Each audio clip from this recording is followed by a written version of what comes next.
Hello beautiful people, welcome to one more sweet video. ఈ పాటికే మీకు అర్థమై ఉంటుంది ఈ వీడియో దేనికోసమని. అవునండి, మా పెళ్ళికి పసుపు కొట్టినప్పుడు ఎలా జరిగింది అని. దీనికి డెకరేషన్ మేము ఇంట్లోనే చేసాం. ఇంట్లో ఉండే చిన్ని చిన్ని డెకరేటివ్ థింగ్స్ తీసుకొని చేసాం. ఈ బ్యానర్ మాత్రం బ్యాక్గ్రౌండ్ కోసం నేను మీషోలో పర్చేస్ చేశాను. అది కూడా బడ్జెట్లోనే దొరికింది. డెకరేషన్ స్టార్ట్ చేసినప్పుడు ఫ్యామిలీ అంతా మంచి సరదాగా పార్టిసిపేట్ చేశారు. కానీ దీనికి డెకరేషన్ కోసమని మేము ప్లాన్ చేయడం అయితే ఒక రేంజ్లో చేసాం. బట్ అవుట్పుట్ అయితే చాలా బాగా వచ్చింది. మా ప్లానింగ్ అసలు ఎలా జరిగిందో ఒక్కసారి మీరే ఒక లుక్ వేసేయండి.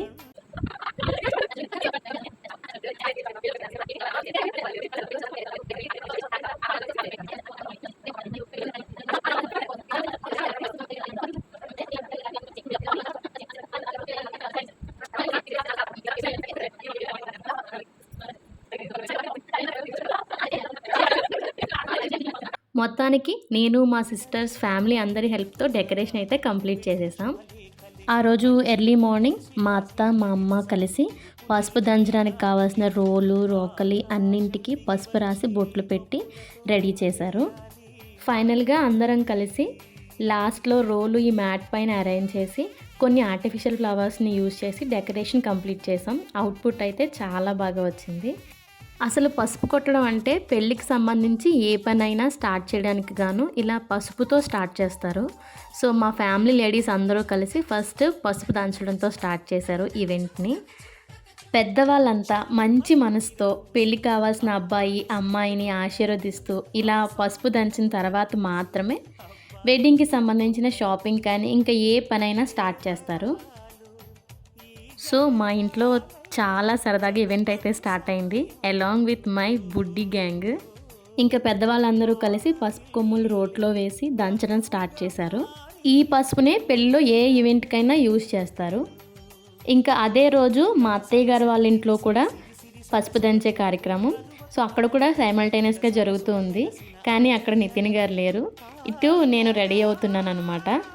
నేను ఆ రోజు ఒక హాఫ్ శారీలో రెడీ అయ్యాను. చాలా సింపుల్గా, ఊరికే మేకప్ అది ఇది ఏం ఉండదు. పెద్దవాళ్ళందరూ రెడీ అవ్వు పెళ్లి కూతురివి అలా ఇలా అనేసరికి రెడీ అవ్వడం స్టార్ట్ చేశాను. ఓ పక్క హడావుడి పెట్టేస్తున్నారు. సో ఫైనల్గా నేనైతే ఇలా రెడీ అయ్యాను.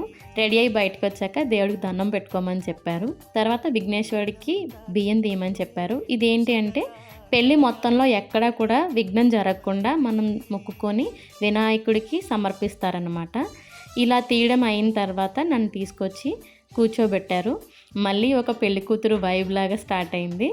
నన్ను కూర్చోబెట్టాక మా సిస్టర్స్ ఒకవైపు గంధం ఇంకోవైపు పసుపు అని చిన్న చిన్న రిచువల్స్ అన్నీ కంప్లీట్ చేశారు. నన్ను మళ్ళీ ఒక పెళ్లి కూతురులాగా రెడీ చేశారనమాట. సో ఈ రిచువల్స్ అన్నీ అయిపోయాక నేను పెద్దవాళ్ళందరి దగ్గర ఆశీర్వాదం తీసుకున్నాను. అందరూ చాలా మంచిగా ఆశీర్వదించారు నన్ను. అండ్ మా సిస్టర్స్ అయితే మంచిగా ఏడిపించారు, పెళ్ళైపోతుంది అలా ఇలా అని చెప్పి. సో ఈవెంట్ అయితే మంచిగా జరిగింది. ఫైనల్గా పెద్దవాళ్ళందరూ కలిసి హారతి ఇవ్వడంతో ఈవెంట్ని కంప్లీట్ చేశారు. హారతి ఇచ్చాక నన్ను ఒకసారి లేచి దండం పెట్టుకోమన్నారు. చూసారా, హారతి నాకంటే మా బొడ్డది బాగా తీసుకుంటుంది. సో హారతి ఇచ్చేటప్పుడు ఏవో సాంగ్స్ అయితే పాడారు, అది కూడా చాలా సరదాగా జరిగింది. సో హారతి ఇవ్వడం కంప్లీట్ అయ్యాక అందరూ కలిసి ఒకసారి లేచి కూర్చోబెట్టారు నన్ను. ఒకసారి దండం పెట్టుకోమని చెప్పారు. ఇంకా నేను కూడా దండం పెట్టుకున్న అంతా మంచిగా జరగాలి సరదాగా జరగాలి అని. ఇది కంప్లీట్ అయ్యాక మా బుడ్డ గ్యాంగ్ వచ్చారు. ఈ నలుగురు చేసే అల్లరి లేకుండా మా ఇంట్లో ఏ ఈవెంట్ కంప్లీట్ అవ్వదు. అసలు ఎంత గోల్ చేస్తారంటే అది చాలా సరదాగా ఉంటుంది. ఈ నలుగురిని ఒక ఫ్రేమ్లో తీసుకురావడానికి అసలు మేము పడ్డ కష్టాలు అయితే చాలా కష్టపడ్డాం. ఫైనల్గా ఒక ఫ్రేమ్లోకి అయితే వచ్చారు. నాకైతే చాలా స్పెషల్ వీళ్ళ నలుగురు. నేను చాలా ఎంజాయ్ చేస్తాను వీళ్ళ నలుగురితో టైంని. ఈవెంట్ అంతా అయిపోయింది. ఇంకా మనం ఊరికే ఎందుకు కూర్చుంటాం, నా పసుపు నేనే దంచేసుకున్నాను. కొన్ని వీడియోస్ ఫొటోస్ అలా దిగేసాం నేను మా సిస్టర్స్ అండ్ మా పిల్లలు అందరం కలిసి.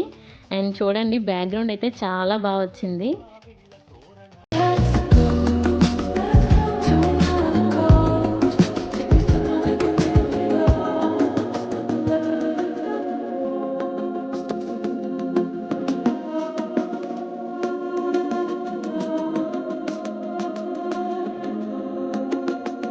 సో అదండి మా పెళ్ళికి పసుపు కొట్టినప్పుడు జరిగిన విశేషాలు.